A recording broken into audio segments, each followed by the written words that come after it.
చూడండి ఫ్రెండ్స్, జనాలు ఎలా వండుకున్నారో పాపం. అందరు దర్శనానికి వచ్చిర్రు, ప్లేస్ లేక ఇలా వాకిట్లోనే వండుకున్నారు. చూడండి.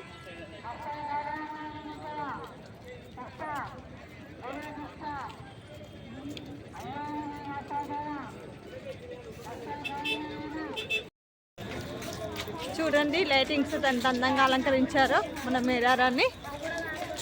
చూస్తానికి కళ్ళవిందుగా ఉంది. ఎలా ఉంచారమ్మా? సూపర్.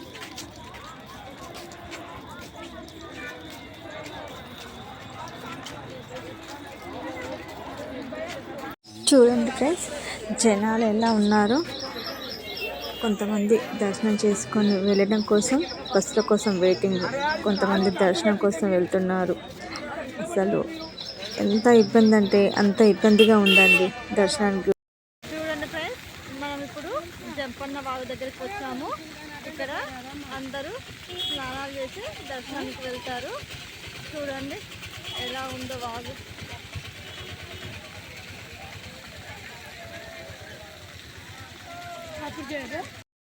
చూడండి జంపన్న వాగులో స్నానం చేసి దర్శనానికి అయితే వెళ్తున్నాం మేము. ఇలా క్యూ లైన్లు పెట్టారు.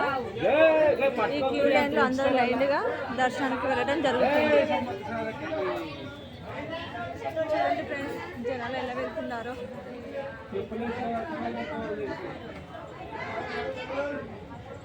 చూడండి ఫ్రెండ్స్, మనమైతే క్యూ లైన్లో నుంచి అమ్మవారి దగ్గరికి లోపలికి వెళ్ళడం జరుగుతుంది.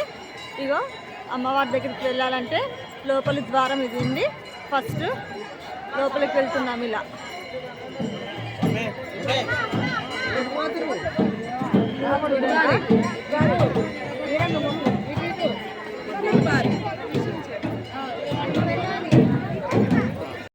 అమ్మవారి బియ్యం అండి, ఒడి బియ్యము తెచ్చిన వాళ్ళు ఇక్కడ ఒడి బియ్యం పోసిపోతున్నారు అమ్మవార్లకి. మనకి పోస్తున్నా రావడానికి వాళ్ళైనా గంట బియ్యం అయితే బియ్యం ఎవరు నీదంటున్నాయి అక్కడ.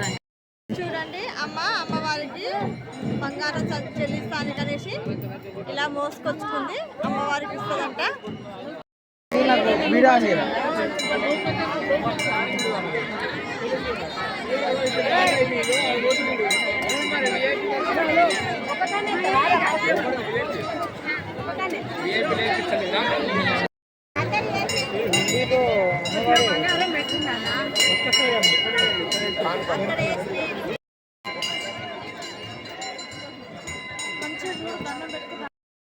రేపు వన ప్రవేశం అయ్యే వరకు ఎవరిని కూడా అలో చేయకూడదు. దయచేసి అమ్మవార్లు రేపు సాయంత్రం వన ప్రవేశం అవుతారు కాబట్టి దయచేసి అప్పటి వరకు ఎవరిని కూడా లోనికి దర్శనాలు అనుమతి ఉంటుంది కాబట్టి దయచేసి అర్థం చేసుకోవాలి.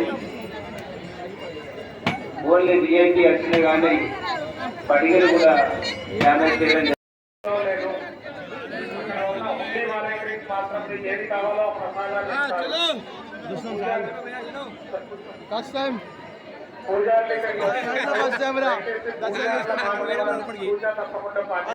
అమ్మవారికి ఎదుర్కోల్లో పంజాన్ని సమర్పించడం జరుగుతుంది. చూడండి ఎలా చేస్తున్నారో.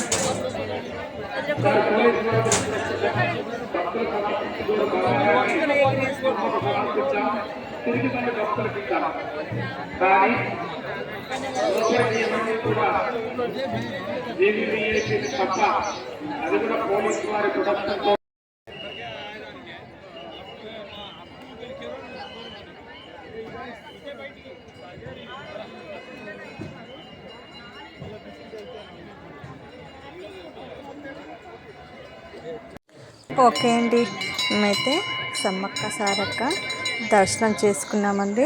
చాలా మంచిగా జరిగింది. ఇక మేము ఇక్కడ నుండి బయలుదేరుతున్నాం. బాయ్.